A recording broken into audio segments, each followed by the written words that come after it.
Now that we're registered, we can head on down to the committee room.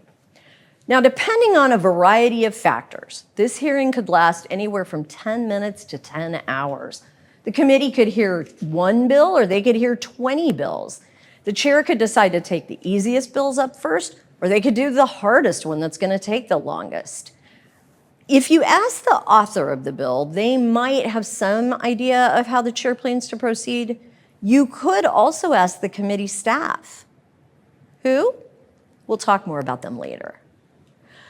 Now, for really controversial legislation, advocacy groups often plan for a lot of testimony.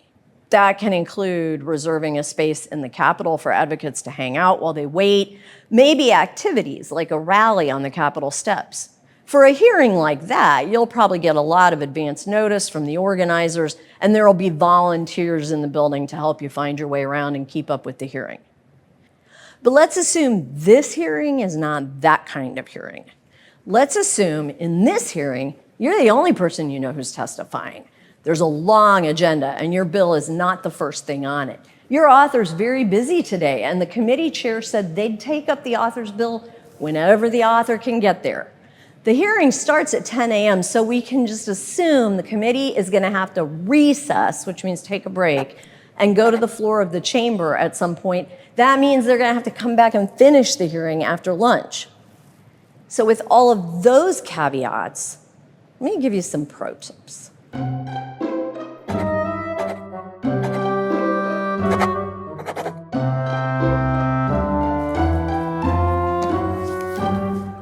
Pack thoughtfully when you come to the Capitol. You could be here for several hours, and you should want to be comfortable.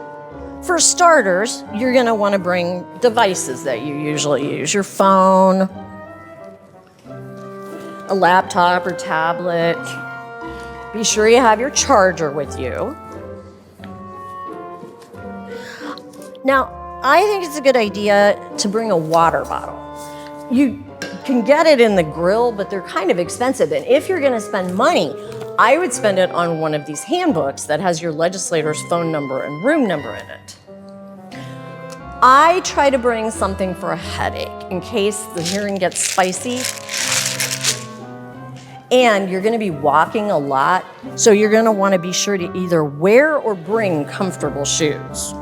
Otherwise, you could end up with blisters. It can be pretty boring to sit in the hearing for hours, and it's tempting to play video games on your phone. But you should resist that urge and find some other way to keep your hands busy. I usually bring knitting. And my biggest pro tip of all, I always bring a toothbrush. You'd be amazed at how much better you feel doing your public testimony with clean teeth.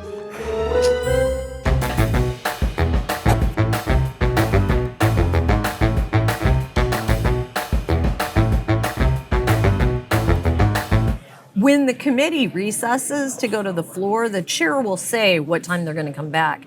Typically, that is measured against when the chamber adjourns. So the chair will say, we'll be back 30 minutes upon adjournment.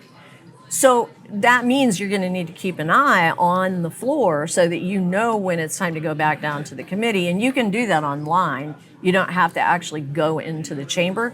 That means you can take a break, catch up on stuff you need to do, and also come to the grill and get something to eat. And here's a hot tip. The grill closes way earlier than people think it's going to. So if you think you're going to be here late into the evening, if you think that's a possibility, grab some extra food and put it in your bag and take it with you in case later in the evening you're hungry and need to step out to refuel.